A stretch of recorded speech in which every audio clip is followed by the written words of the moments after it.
Hi, everyone. My name is Kurt Bachman, and welcome back to The Ultimate Dish.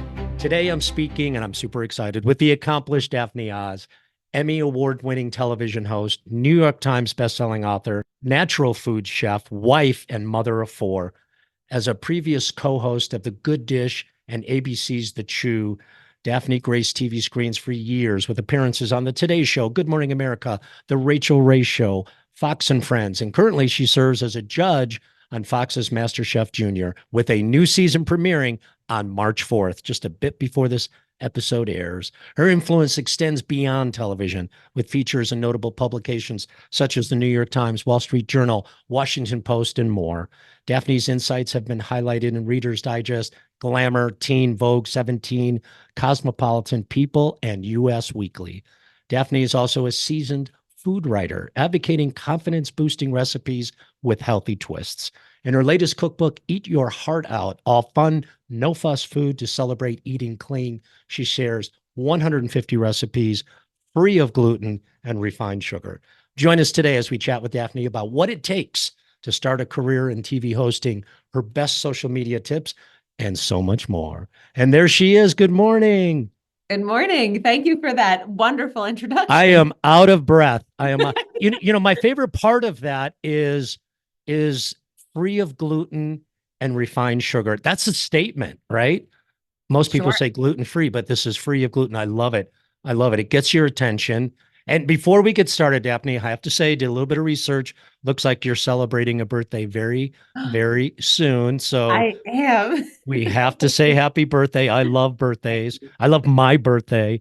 I love Do anybody's you? How did birthday. you learn to love your birthday? I don't know. It feels very highly pressurized and stressful to me. It, Maybe I know. it's my birthday for whatever reason. My birthday's September 1st. I love that it's on a one, and I Oh, love the you're a month. Virgo. You love the I'm a chaos. Virgo. Yeah. Of course. Now I I understand. love it. It's all about me. It's all about me. I have never apologized for it. I tell everyone, I remind everyone, I love gifts.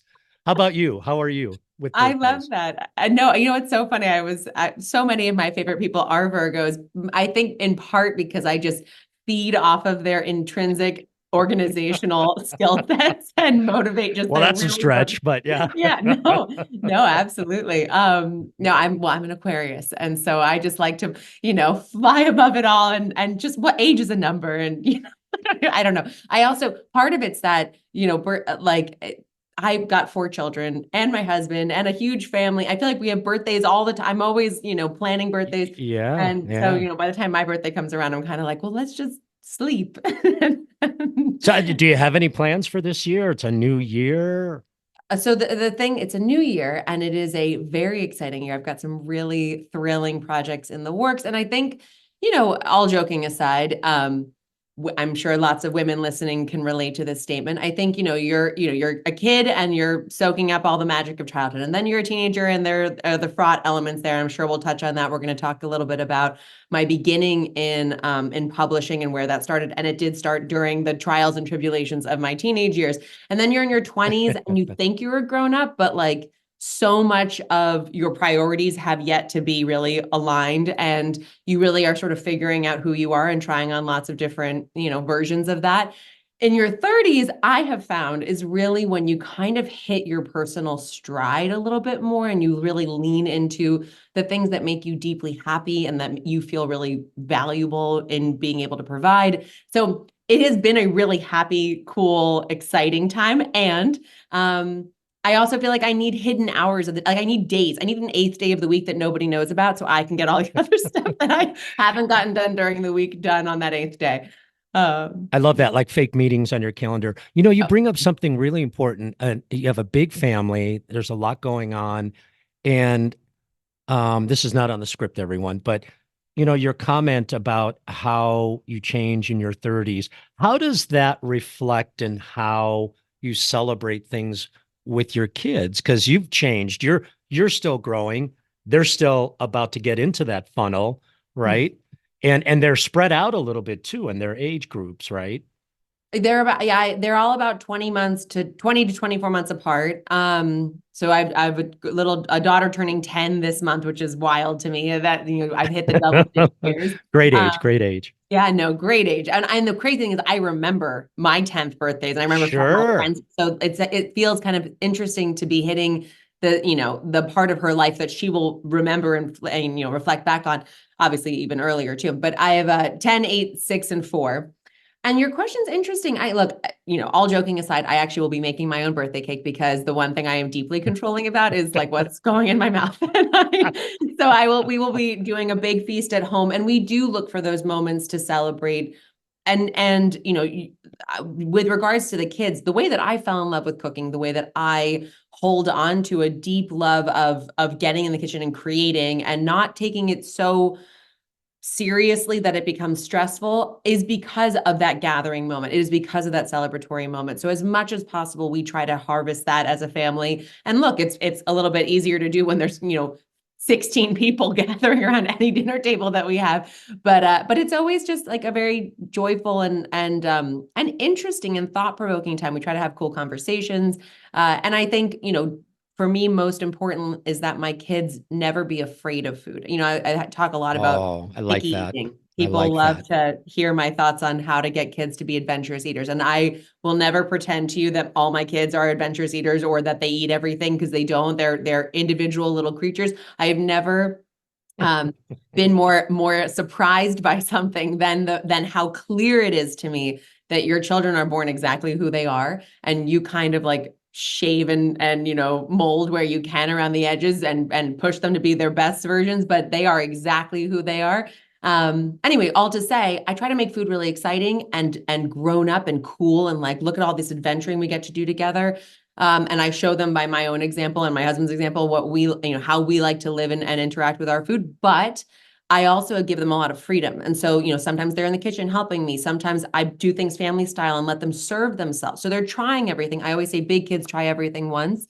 They're trying everything, but it's not my ego being pushed on them. You must eat this food. It's more like, that I invite you to eat this food. How lucky are you that you get to eat this food with us? So I'm really curious that's a big dinner table and your life is food and sharing the food and the experiences with your adoring public, right? I saw something on TikTok just the other day and it really got me thinking. This family decided to turn the lights off and have dinner by candlelight. yes. And maybe it's for TikTok, but it was fascinating because the comments were and they had 6 kids, right? So Wow. and so the comments were about how it calmed the mood and the kids were enamored with the glow and all of this. I'm curious, I know how it goes in our house. It's a big table. I mean, we Mhm. moved a lot of things and it's a big table. And to your point, the kids sometimes participate, sometimes they don't. We don't get hung up on you have to eat what's in front of you. We explore in the kitchen. I'm curious when you're in it and you've made a beautiful meal or together you've made a beautiful meal and then you see that incredible presentation that you're like I gotta take a picture. I gotta take a picture. Is Yeah. that how do you stay um how do you stay in the moment but also committed to your industry, right? Do you give up that moment for the family or do they understand that you've got to take that picture of that beautiful presentation. Do you know what's funny? Well, I want to tease out a couple of different things. First of all, the candlelight element is so interesting. Back in January, I was in LA visiting. I was there for MasterChef Junior, and I had dinner with a girlfriend, and she very graciously hosted me at her home. Her husband is French, of French origin, and they have 3 beautiful kids, and they eat dinner every night by candlelight. And I it, love it. and I it was love it. I took this home. We do this on a weekly basis with my kids now. It is game changing. And it's crazy if you're like, of all the little funny, strange things you could change about the habits you currently have and trying to make mealtime special with your kids. Candlelight, like light a couple candles. Get some votives. It doesn't have to be, candelabras. So I definitely subscribe to trying to create the moment. And I think it's something that culturally sometimes we lose sight of because we are busy and we are, I mean, I've never felt pulled in more directions with my kids' activities. Like I'm just, running from basketball to baseball to, it's just nonstop. But I do think settling into that meeting place at the end of every day or at the beginning of every day. Sometimes, our days are crazy and sometimes breakfast is the meal that we get to have all together and not dinner. And obviously candlelight at breakfast doesn't happen, but where as much as possible, we do try to make them feel like moments. To the question of like, how do I honor the fact that I do create content for social media as part of my, existence, and also not try to rob my children, especially, but me of these really happy moments. And I don't really see them existing as separate. I think that's sort of the beautiful part about the type of content that I create is it is very organic to my natural life. It's not like I'm certainly there are contrived elements or things done specifically for social media. Like, when I'm cooking for social media or making a meal so that I can show every step of the process, that is one type of content. But when I'm cooking in the moment for my family, sometimes I shoot that content too. And it's really, people like that too, because you can get to see some of the chaos of like, this is genuinely just you in the moment of your everyday life. And if you're taking one quick picture of the beautiful table that you labored over, I don't think that ruins the moment. If you're there, capturing every single conversation and interrupting the kids to be like, get back together. My kids are at that age too now where they categorically refuse to take pictures sometimes. And I just, I don't have it in me to try to force them to do that. So what I get is what I get, and I don't get upset. So, and it's for the most part, I think people are kind of leaning into like, from a consumer standpoint of social media, but also from a creator standpoint, give us what you love. You don't have to shower us with constant updates and everything. Like, show us what's important and show us what really is meaningful or what's really going to benefit me or what's really going to like make me feel like it was valuable time that I spent perusing your social account. So, because I try to be really selective about what I do share to make it really value add, I don't feel the pull to constantly be creating the way I think. Sometimes, there is a trap for that for sure. No, great answer. I think it's the right answer. I want to jump on that French theme just for a moment there. In some of our research, Noel and I went down a rabbit hole, to be truthful, watching your content, right? You've obviously found this really sort of artful, playful way to post your content. And I it could just be me, but I pick up a little bit of a French inspired sort of flair, I guess is the best word, right? So maybe it's because I'm paying attention to the techniques, and French cooking is really about the technique, not necessarily the recipe or the ingredient. That's what we teach. So I love that, and it's really obvious. Am I on the right page there, or? For sure. No, well, first of all, I'm honored and thankful. I had a braised chicken thighs with fennel, lemon, and dates recipe go viral last week. I'm wondering if it was you and Noel. My entire family. Yeah. Yeah. No. See, that's what I mean, classic flavor profiles, right? Which Yes. just yell French to me. It's not French specifically. It's actually my heritage. My father's family is Turkish. My mom's is Irish, Italian, and Welsh and Swedish in there. So I definitely have really at the core of how I cook about providing that moment for family and loved ones and bringing people around the table. But it is like nothing makes me happier than being at a European farmer's market where the produce is ugly, like hideously unattractive and tastes incredible. Like you have Oh my never gosh. had Oh a my lemon gosh. like an ugly lemon. That is just Right, all right. you need to know. Yeah, yeah. I really aspire in so many ways to like leaning into my European grandmother self, who I am on the inside, because there's a confidence, there's an incredible capability. There's so much heritage that is imbued into their food, and they don't even like they're doing it just naturally. And I think that's in everything. I want to feel more natural, and I want to feel more like I'm using fewer ingredients better. I'm using great techniques to make simple food more special. I think that to me is really what makes cooking artful and again, I also don't have 3 hours to make dinner, so it's part Yeah. of it's also leaning into some of that simplicity, which I think goes such a long way when you do it properly. And I think people get the wrong impression sometimes of the circa 80s and 90s of stuffy French food. You just said it Sure. beautifully and perfectly. Um, Simple food made better. Simple food made better.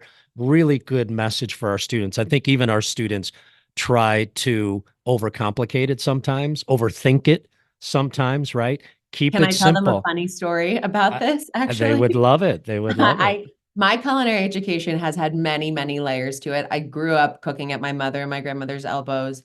I learn every time I eat. Certainly good food, also bad food. I learn every time I eat.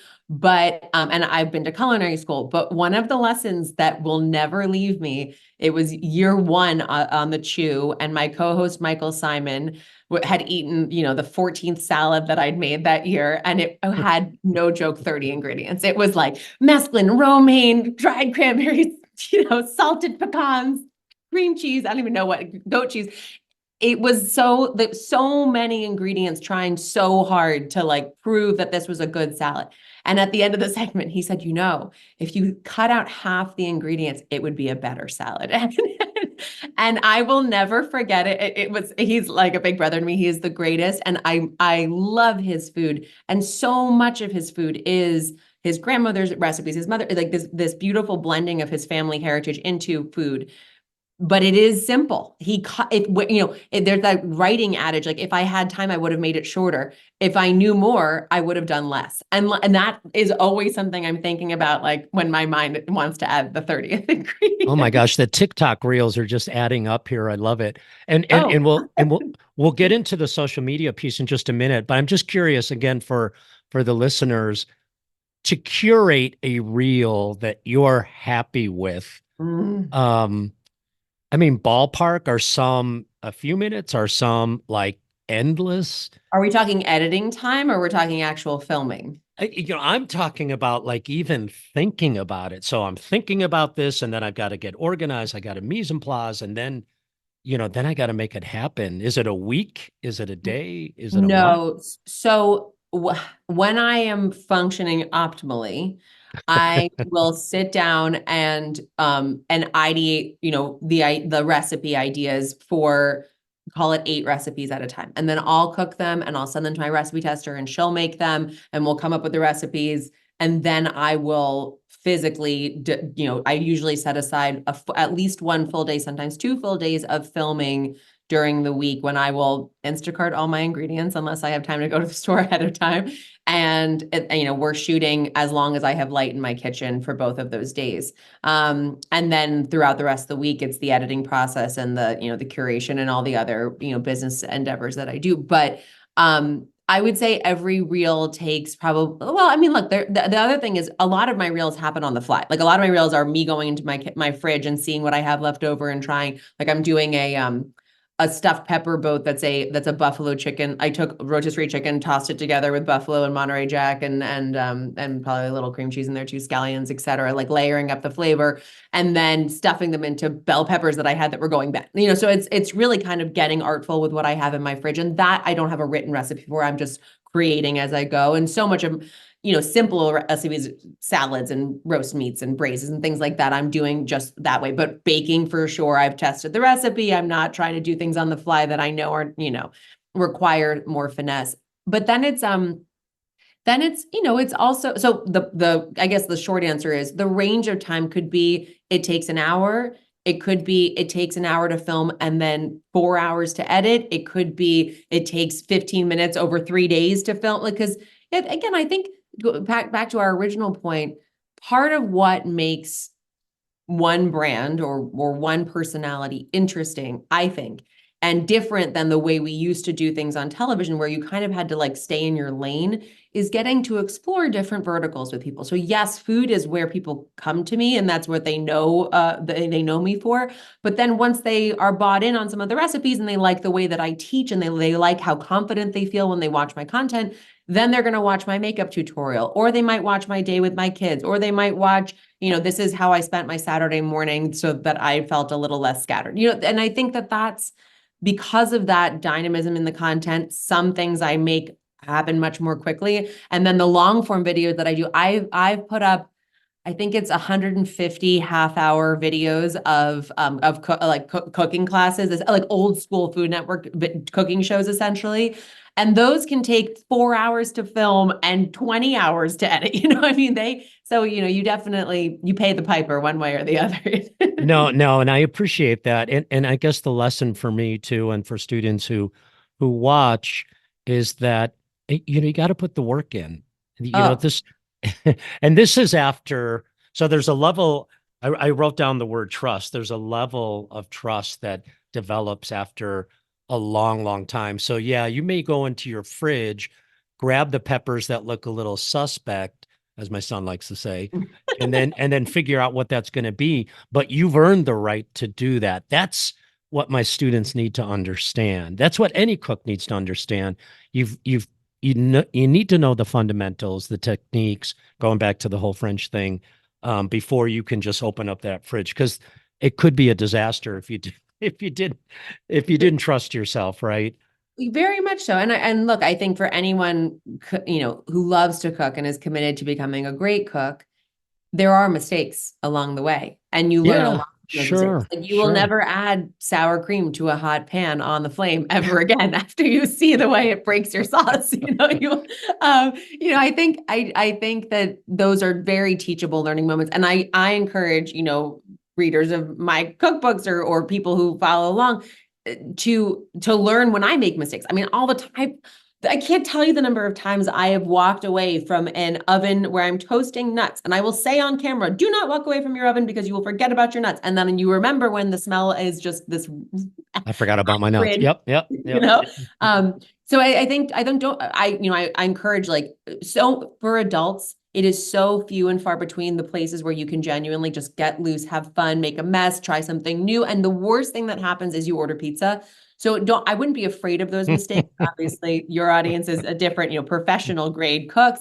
But I think you learn as much from those if you pay attention to them and you innovate around them too. There have been a lot of recipes of mine that have had to change because of a mistake that was made or an error that happened. And I liked the change even better. So, you live and you learn, Oh, definitely. always learning, always learning. So we've got a lot of really, really cool accomplishments to talk about. Honestly, Daphne, I'd be remiss though if I didn't, kind of touch on some of the earlier years that led into your amazing career. Princeton University, the Institute of Integrative Nutrition. You received a culinary degree from the Natural Gourmet Institute. And it seems like, and I love this, that nutrition has always been a part of your DNA. It's a passion of yours. And I'm just really curious when that came to be. You said earlier that you were at your grandmother and mother's elbows, which I love, totally stealing that. But when did nutrition become like really important to you? So it's interesting. Now with the benefit of hindsight, I would say nourishment has always been big for me. Like I Oh, definitely, good. because I'm getting so much more, yes, the food and its flavor and how wonderful that experience is sticks with me, but it's also food was how I bonded with my family. It was how we formed that connection. It was how I got to learn our family history and our heritage. It was the gossip in the kitchen, like that. It was the emotional fodder that really drew me in. And I think most of the men in my family are doctors. My dad's a heart surgeon. My grandpa's a heart surgeon. My other grandpa's a lung surgeon. My uncle's a neurosurgeon. I have one uncle who's a lawyer. Everybody else, went medical. And then my grandmother and my mother are deeply into nutrition and complementary care and holistic medicine. So, I was lucky to grow up in this kind of interesting nexus of caring for yourself, in Eastern and Western modalities. And I actually flirted with the idea of going to medical school myself, but it really was through the process of being the overweight kid in a family full of health nuts, that taught me that my love of food was really about that emotional connection we just described. And I had to figure out, like, how do I get to keep my love of food and keep my love of the connection that food brings, but do it in a way that keeps me really healthy and lets me run at and try to accomplish all the goals I have for myself. I had this epiphany when I entered college my freshman year. This was the first time I was really like on my own, and that freedom and that responsibility could actually be a blessing. And so I really created this healthy lifestyle plan that I wrote about in my first book, which was called The Dorm Room Diet. And that was I know everyone who ever, when I put that book out, they were like, you mean gaining 15 pounds at a kegger party? Like, what are we talking about?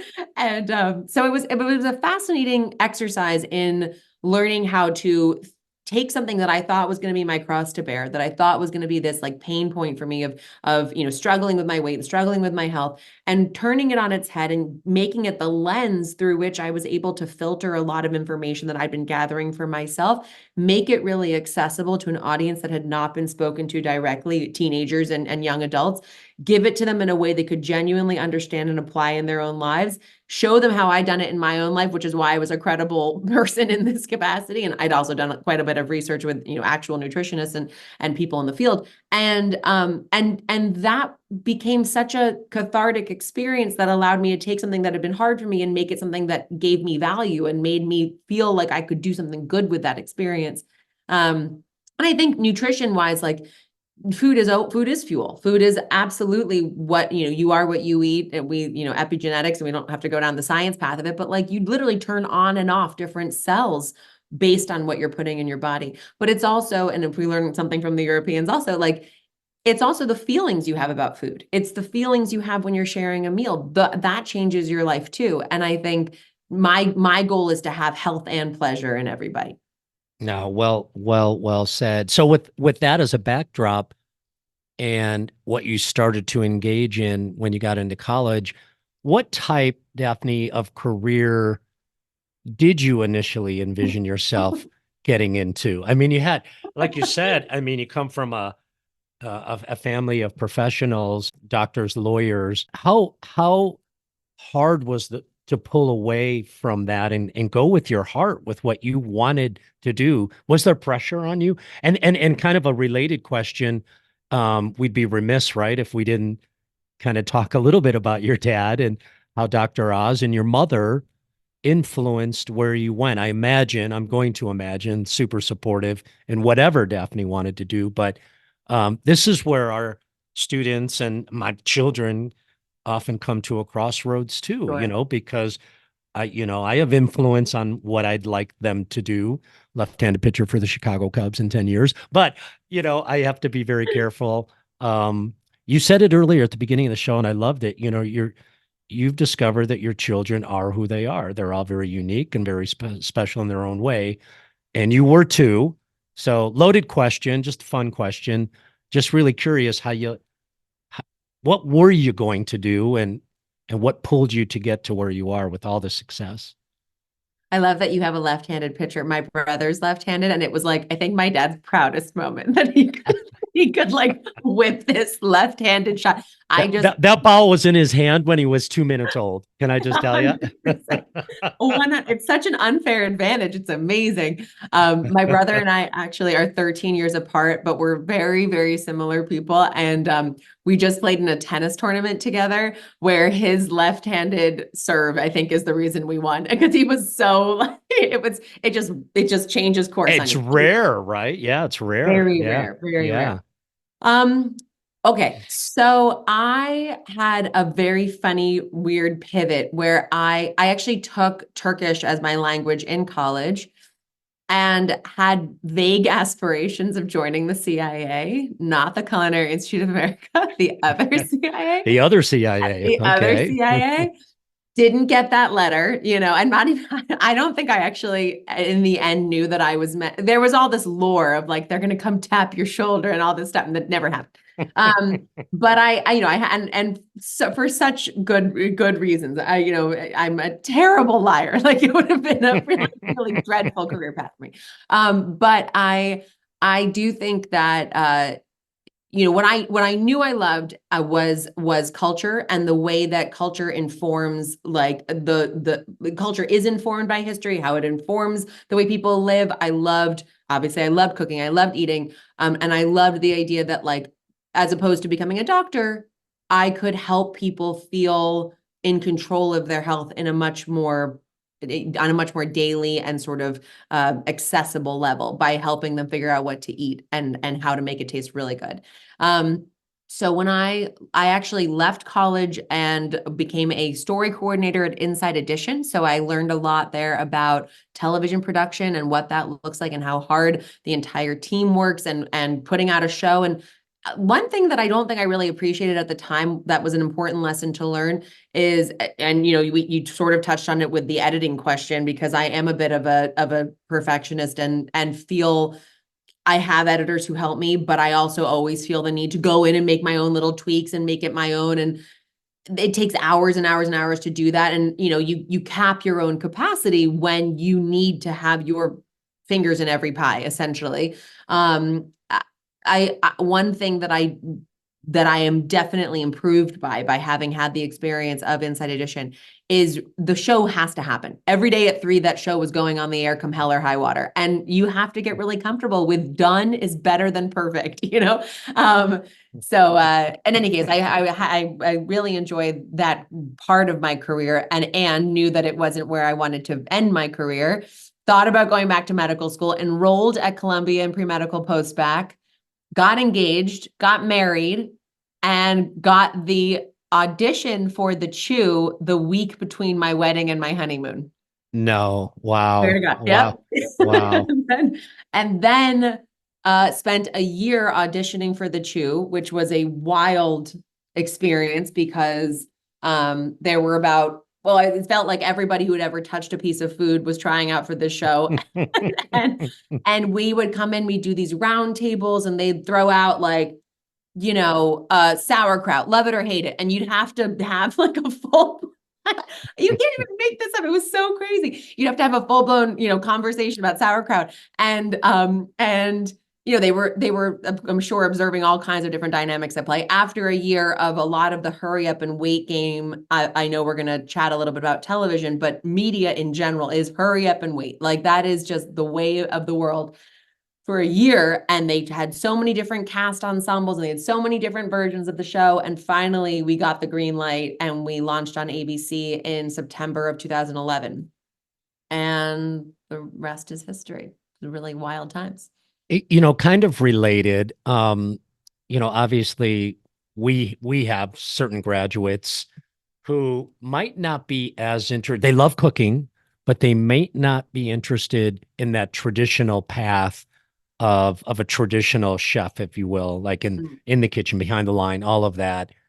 And this is not to discount the years of work that you're being polite about, right? The sleepless nights and the Yeah. talking about sauerkraut, right? Is becoming a TV host, just becoming someone that others listen to, that you impact on a daily basis, or starting a career in food media. Or any kind of media. Are there some hints or certain amounts of experience that should be on the resume? Not to give all the secrets away, but what would you say if you had a group of students in front of you? No, if I had secrets to give away, I would give them. I think that I think that, what's funny, you mentioned the sleepless nights and the anxiousness that I glossed over. It's you. The crazy part about doing media, when I started when I graduated college in 2008, when I started, at the Chew in 2011, the avenues to do something like that were few and far between. And so, to your point, that year that we spent figuring out if we were doing this or not, I either had the best job in the world or no job at all. Like, there was a very binary outcome of figuring out whether that show was going to launch. And I think what's beautiful now, for anybody who feels they have something worthwhile to share in any category, but certainly food, like, the avenues are so plentiful now. And the single greatest thing you can do if you want to be on TV, or you want to, share content around food, is make content around food. The more time you spend in front of the camera, getting comfortable, having your little, mannerisms and the way that you look on camera. It's weird. Even that, like, people are sort of stunned to like see themselves on camera. They don't really, know what to do with that. And I think the more time you spend and the more time you cultivate your own personal voice around a certain subject, and the more you get comfortable being valued in that way, I think that the better off you are. I talk a lot about confidence, and I think it's something that people sometimes believe is like a destination that you arrive at, like, oh, now you're confident. And it's not that. It's that you're constantly working, you're constantly honing, you're constantly reaffirming, like, this is what I'm good at. This is what I could be better at. This is how I'm working towards that. These are the steps I took, and look at the progress I've made, And I think that certainly if you're interested in trying to do more on social media, the number one thing is to do more on social media. Like, I promise you that 10,000 hour rule, it applies here too. Because you're probably going to suck the first few times, unless you're just like one of the blessed few. And then by all means, enter the fray, It's so interesting when you're talking. I think I have a little 11-year-old daughter, Grayson, and she is obsessed with gymnastics.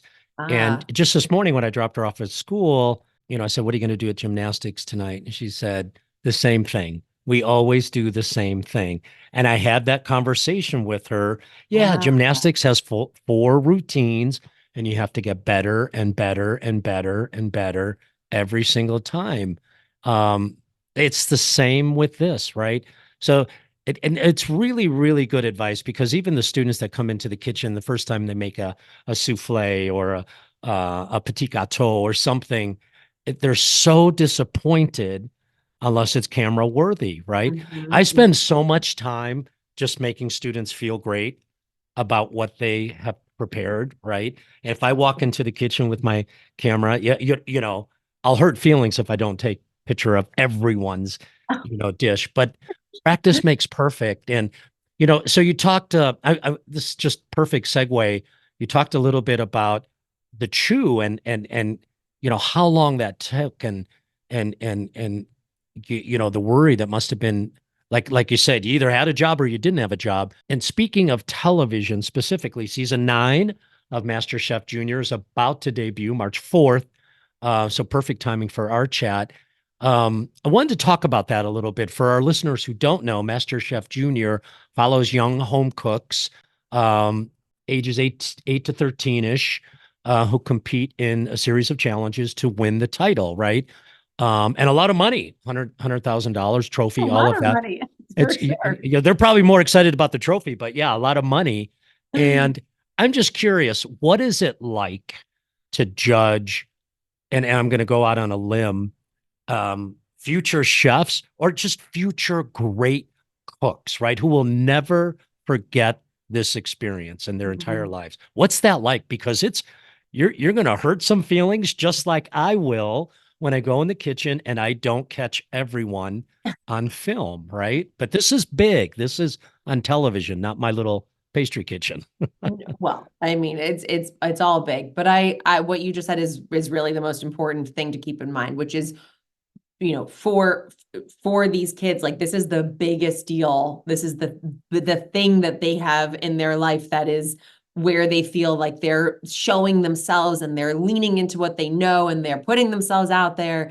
And we show them a deep respect by giving them real feedback, because we acknowledge this is real. Like, you're really competing. You're not out here, just laying it up for us. This is really hard work, and you're making great strides, and you're giving us your best effort, and we know that you are capable.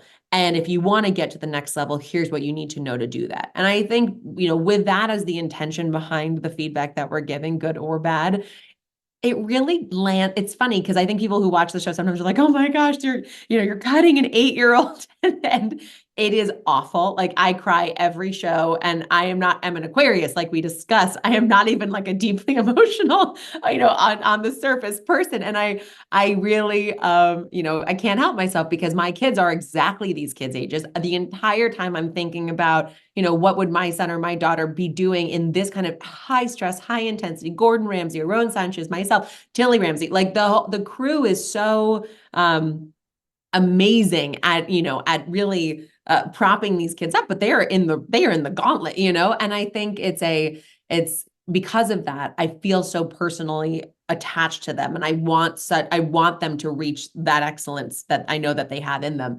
And so the conversations are always constructive and always like, here's where you nailed it, here's where you didn't, and here's the mistake that I've made in the past, and here's my recovery moment. Try that next time. And look, it's a competition, and I actually think it's wonderful for kids to compete at high stakes and high levels. And clearly, you have athletically gifted, excellent children. It sounds like, but going through that first like gut punch, awful, I've been cut, or I didn't do as well as I knew I could, like all the frustration that goes hand in hand, and you live through it and you realize that you're fine and you're going to try again in a different way. Like having that strength, that resilience built into them from an early age is so powerful. And on top of that, these kids are not professional cooks yet. Obviously, they're 8 to 13 years old.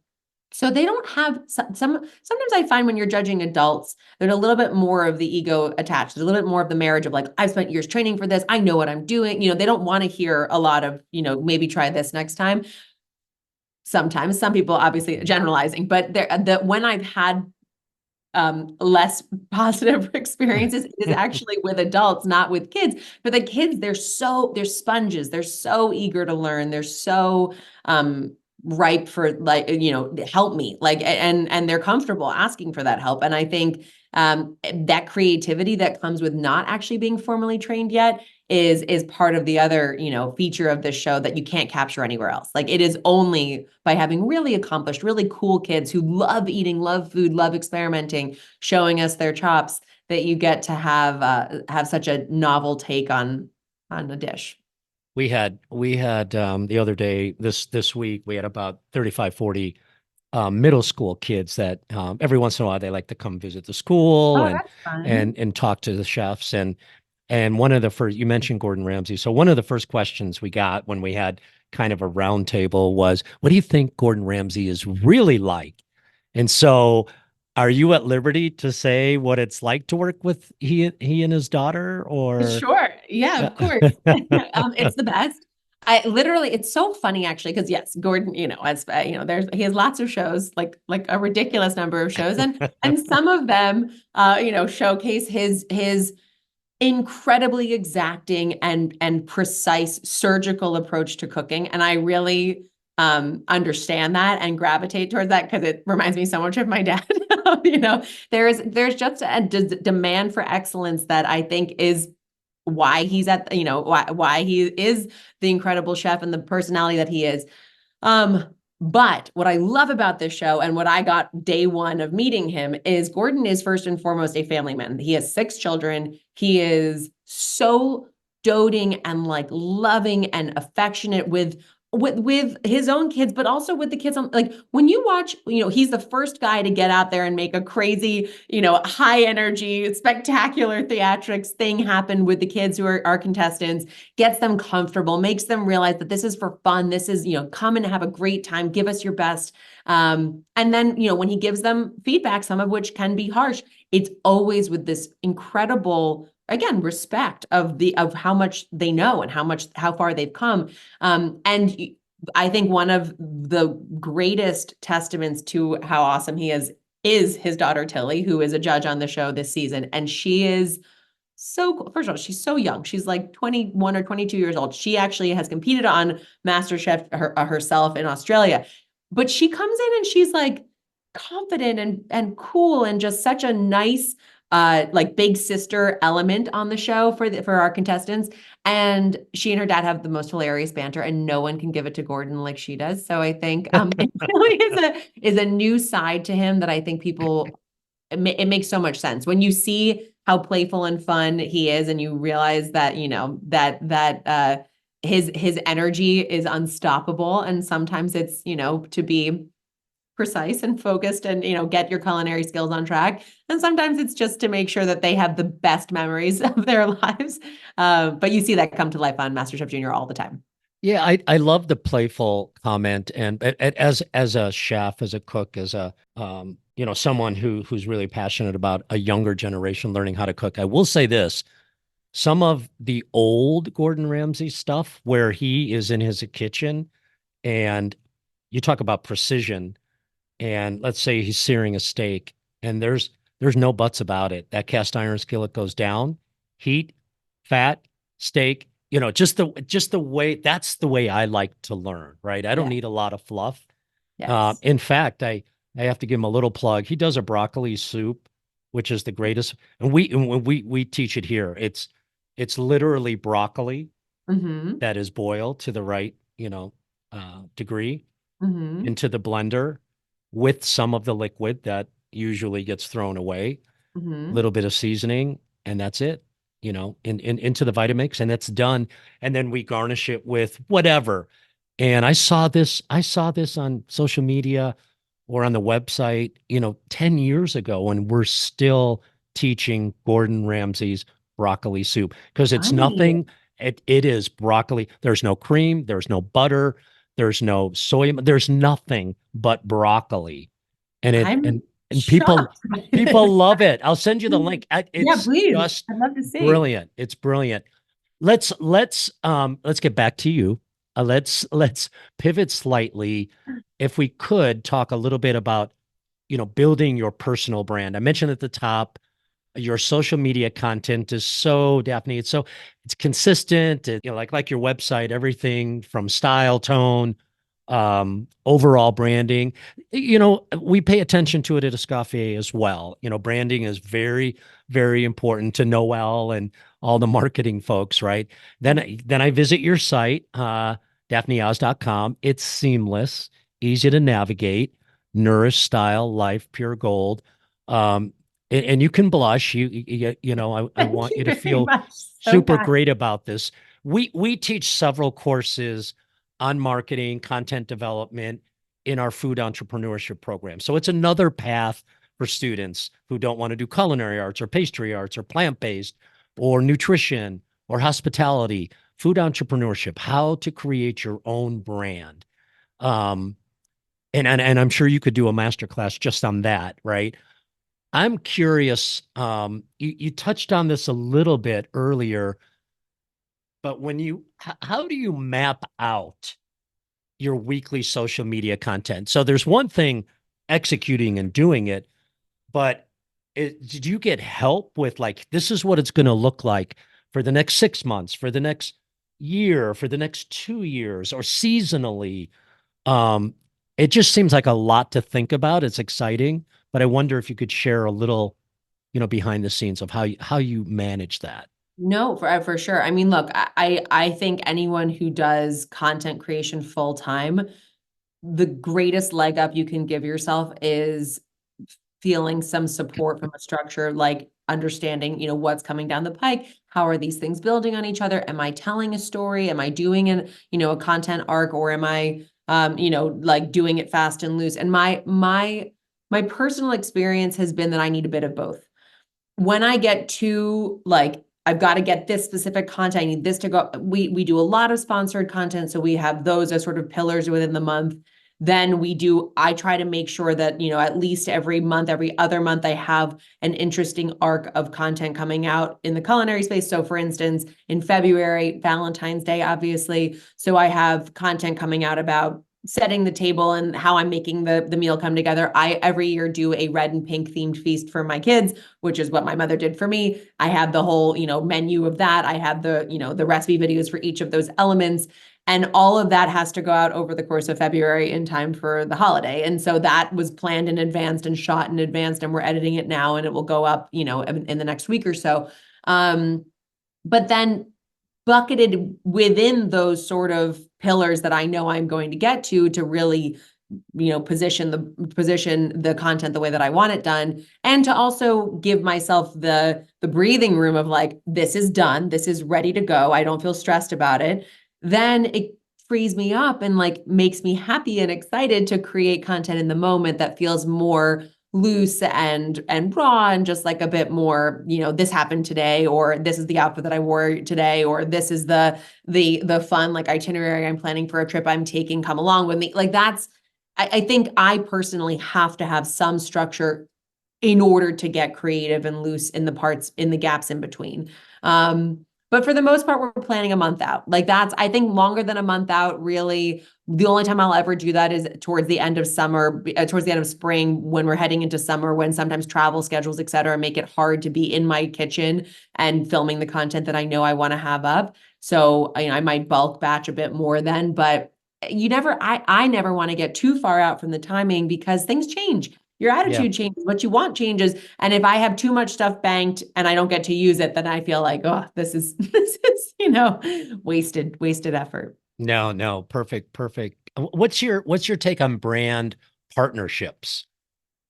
I mean, I love them. I love brand Uh, partnerships. I think, yeah, I look, it's super cool that when you cultivate a relationship with that, that I've tried to do with my audience since getting on social media of I don't share things that I don't genuinely love. I don't share them whether I'm paid to talk about them or not, and I'm really selective with who I align with because it is a it's a whole ecosystem. Everything has to be filled with honesty and integrity, and everything has to be value add of, I'm not going to tell you to buy something that I think just will feel like junk in your house. I want you to have something you're going to use all the time, or that when you use it, it's going to make you feel so confident or so beautiful or so just like excited and happy about this moment. And I think because of that, now I'm at a place where I can say no to things and I can say yes to things. But I do think that was because I made good decisions early on. And so the partnership question is really make sure that you're always thinking first and foremost, what's my audience going to make of this? And does it align with the way I want them to feel about me and the way they feel when they come to my page, when they come to my channel? Because I think that's the way that you grow something that's really long lasting. I love how genuine that is. That's super transparent and true, right? Right, true to yourself. Um, is there is there anything that you're thinking about for 2024 that's different? Um, we spend a lot of time, and where I'm kind of going with that, I'm really curious of which social media platform you really like to focus on the most. We we're really exploring a lot in our educational arena, the concept of AI and how AI can help us, help students learn. And now a teacher will almost immediately put up their guards, right? Oh, people are going to cheat. And I come at it from a completely different perspective where AI can help you learn. But I'm just curious with this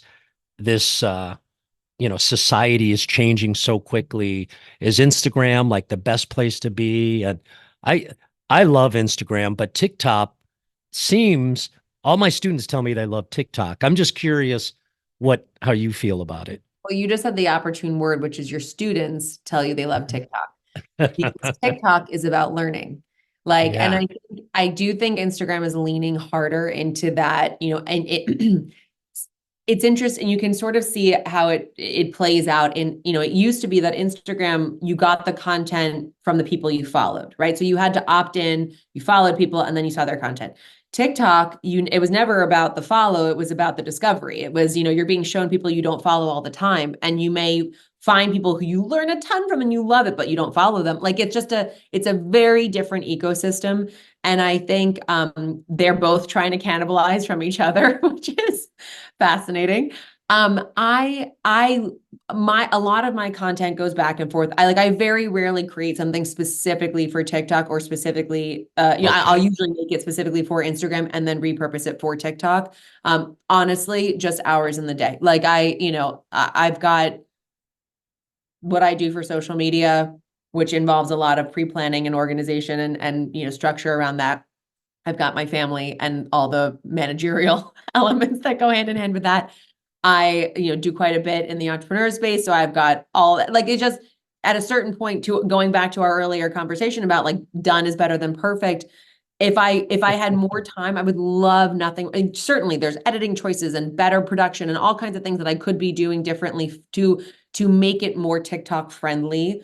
But what I've found personally is that the people who found me on TikTok like that they're getting the same like it for the same reason that the people who get me on Instagram like what they get. And I'm not for everyone. I think that that's something else too. You didn't ask this question, but I'll tell it because I do think if your students are interested in social media, it's something you have to get really comfortable with really fast. When I started at the Chew, I was 24 years old and I was a complete novice on television. Like the only experience I'd had was doing the book tour for Dorm Room Diet. And I was, seated alongside these incredible veterans of television, of culinary arts, etc. And it was at the dawn of social media. So you better believe I heard every day, not to cast, shame on the people saying these things, but like from people I would not normally take advice from, but like horrible things all the time. How I looked, how I cooked, what I said, whether I was qualified. I mean, nonstop. And it took, probably like a year of this, maybe longer, of really like, trying to be what I thought they wanted me to be and changing this and changing that. And then realizing finally, it may have been longer than a year, feels like a long time ago now, that I got really comfortable with being exactly who I was and firing a certain portion of my audience or of the general audience in order to find the people that really resonated with what I wanted to offer. And I think that is like the hardest thing, because at first you're like, oh, everybody come to me, like I'll be everything, and I just can't stress enough that is a failing strategy, because if you're vanilla and everybody likes you, nobody loves you. Nobody's like, you're my girl, and I really think that's important because it'll make you happier. It'll make you so much happier and feel more freedom and more creativity and more ability to lean into exactly who you are and what you offer, which will make you more long lasting and make you feel the flexibility that you need to feel to not get trapped in like a, cycle of repetition. And it will make your audience happier because they'll know they're getting something real from you, and they'll know they're getting something authentic that they can't get anywhere else. So that would be my goal for you, is to be pistachio and just. I can I just tell you, I have learned so much today Oh my gosh. already. There's a reason your audience loves you, right? I mean, it's so authentic. We haven't even talked about the book yet. It's so authentic. A quick question. I mean, how do you balance all this? I mean, it's a rhetorical question, but I mean, this is a lot, right? Because you're thinking, you're courteous about a lot, about your fans, right? And you've got this big family at home, and keeping the household, and you're and a husband, and who knows what else, right? The big family and all of that. How do you balance it? And I mean that sincerely, because some people get so hung up, so stressed out. Um, is exercise a big thing for you? I've seen that on your, I mean, you've Yes. said it on your feed that you like to exercise every day, right? I'm no gym bunny, and I wish I loved exercise more than I do. I don't. But what I love is the feeling I get afterwards. And it's actually amazing how much some kind of movement, some kind of, getting out of your head and into your body, getting that lymph and that blood flow going, breathing fresh air. If you can, I live in Florida, so we're outside a lot of the time, which is a big reset for me also. It makes the world of difference to how effective and productive I feel throughout my day, how good and limber and comfortable I feel. And I, certainly that's a big part of like my mental balancing act. But something I've been thinking a lot about recently, because this is a question that, I think we all have, because we all look around at what everyone else is doing and are like, how do you do all these things at the same 24 hours I have, And I've really been trying to lean, and this was something that, again, earlier in, when I first became a mom, I was really stressed out that when I was with my baby, I was missing career opportunities. When I was working hard, I was missing critical moments with her. I felt like I was robbing my own joy all the time, because you're just feeling that constant comparative tug, and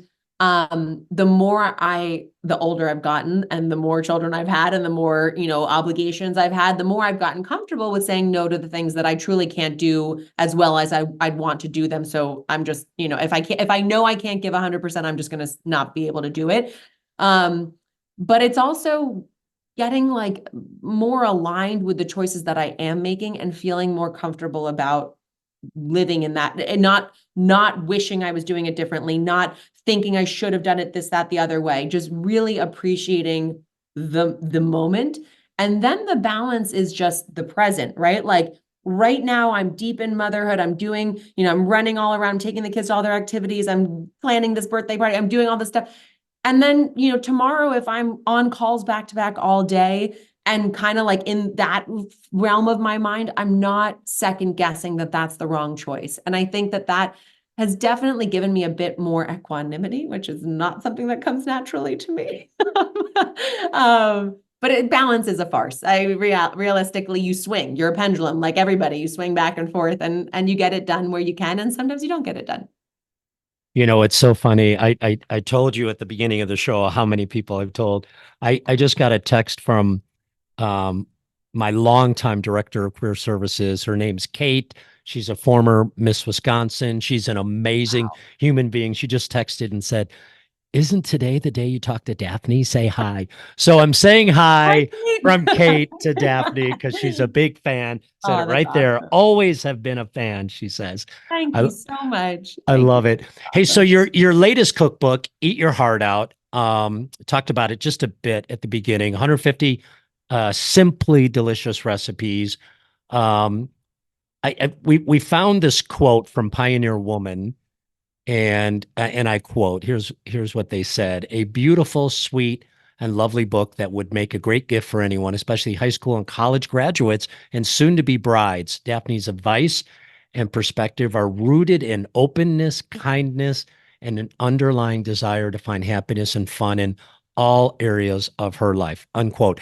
What a beautiful quote. What a beautiful thing to say. The sweetest. Ree's the best. I have to ask, what is your source of inspiration? I've had other guests that have written books, and inspiration comes from everywhere.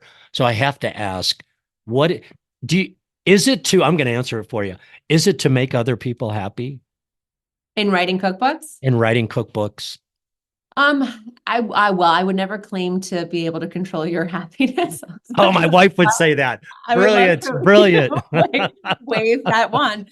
But no, it's funny. So the quote you read from Ree Drummond, actually, she'd written about my book Relish, which was an adventure in food, life, and everyday fun. And that was really, my first book was The Dorm Room Diet, which was about my journey losing weight that I felt I was carrying around that I didn't want to anymore, but doing it in a way that would create a lifestyle that was fun, and that I could live college comfortably in the way I wanted to and still, live my healthy life the way I wanted to. And then I wrote a book, Relish, was basically, me and my girlfriends leaving college, moving to the city, and for each of us feeling like there was some part of our life where we were living a placeholder life. We were treading water, waiting for real life to begin. And my discovery was that by making, little changes and little steps forward in different areas, whether it was your career, your cooking, your fashion choices, the way you felt about yourself, it was a bit of everything. And that was, I think, what Ree was hinting at was like, it was a great book for people beginning their lives and wanting to get a little bit better at a lot of things to lay the foundation for the life they wanted down the line.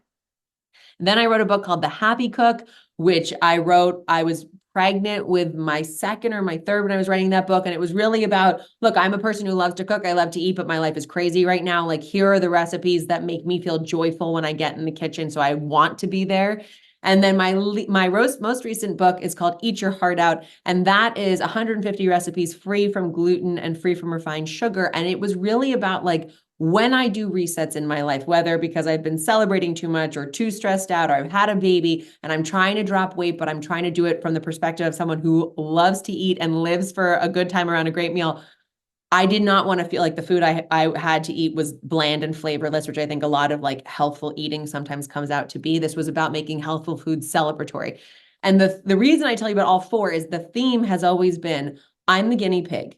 I will try all the things. I will experiment. I will do these things in my own life. And only the creme de la creme, the stuff that rises to the top, am I going to bother to put in book form for you to take home and try to use what's valuable to you. And whether that ends up making them happy or not, I hope so. But it really is about, capturing those that like evolution through my life of how I've handled food and how it's been important to me and how I've made time for the fun of cooking and the fun of being in the kitchen that I love so much. with different agendas in mind each time. So well said. So well said. So we're getting towards the end, and I know you're ready for this. My time? The ultimate dish. But before, I have to remind everybody, don't forget to catch Daphne on the new season of MasterChef Junior on Fox. And I know you've prepared for this. So let me at least say it, Daphne. What is the ultimate dish? The ultimate dish, Kirk, is hot, sparkling fried seafood fresh from the sea and a crisp glass of ice cold white wine eaten by the ocean that it came from. That is the ultimate dish. Okay.